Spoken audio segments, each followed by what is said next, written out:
So why would a debt collector hire lawyers, file court paperwork, and drag someone into court over such a tiny amount? Well, here's the truth most people don't know. For debt collectors, small lawsuits can be big business.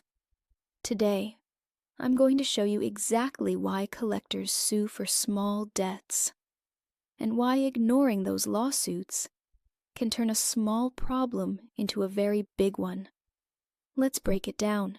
If you're interested in credit, debt, and understanding how the financial system really works, you're in the right place. Today, we're answering a question that surprises a lot of people.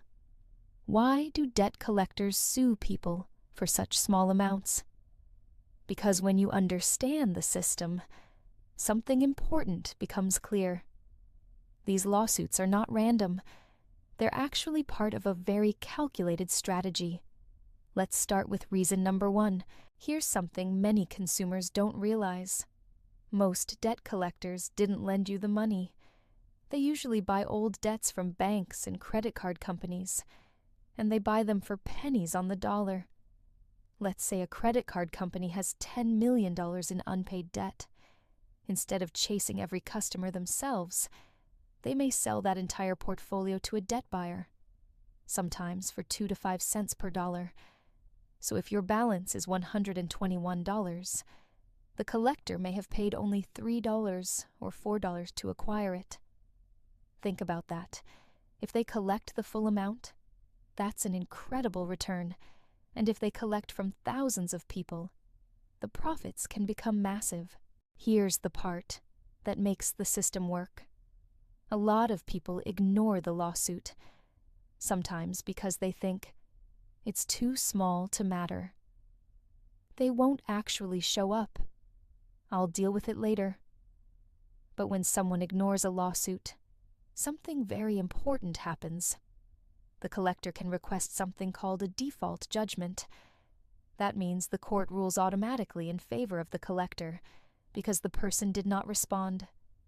No argument, no defense, no questions asked.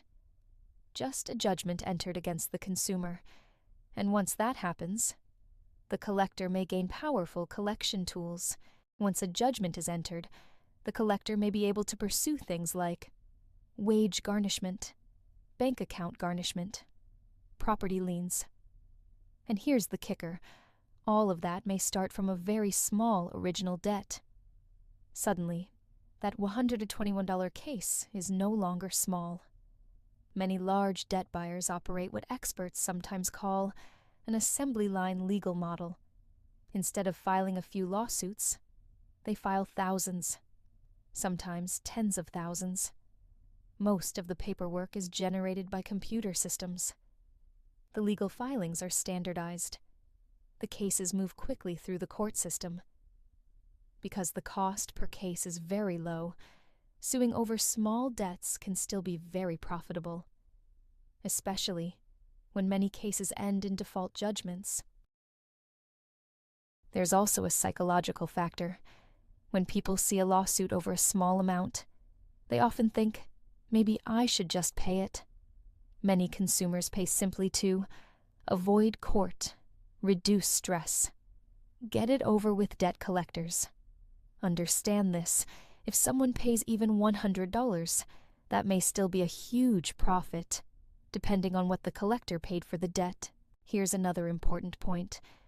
Just because a collector filed a lawsuit does not automatically mean the case is perfect.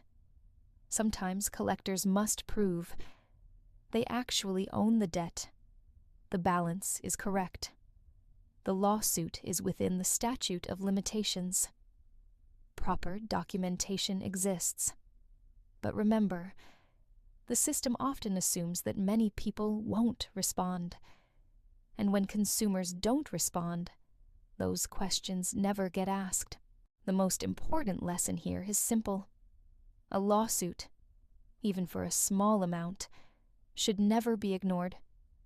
Because the moment you ignore it, the process moves forward without your voice. Understanding how the system works gives you power, And knowledge is always the first step toward protecting your financial future. So remember this: debt collectors don't sue for small debts because the amounts are large. They sue because volume makes the business profitable. Small cases multiplied across thousands of consumers can create millions in revenue. But when people understand the system, they can respond intelligently and protect themselves.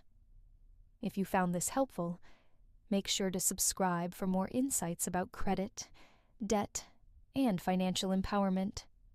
Because the more you understand how the system works, the better you can navigate it. And that's what financial empowerment is all about. I'll see you in the next video.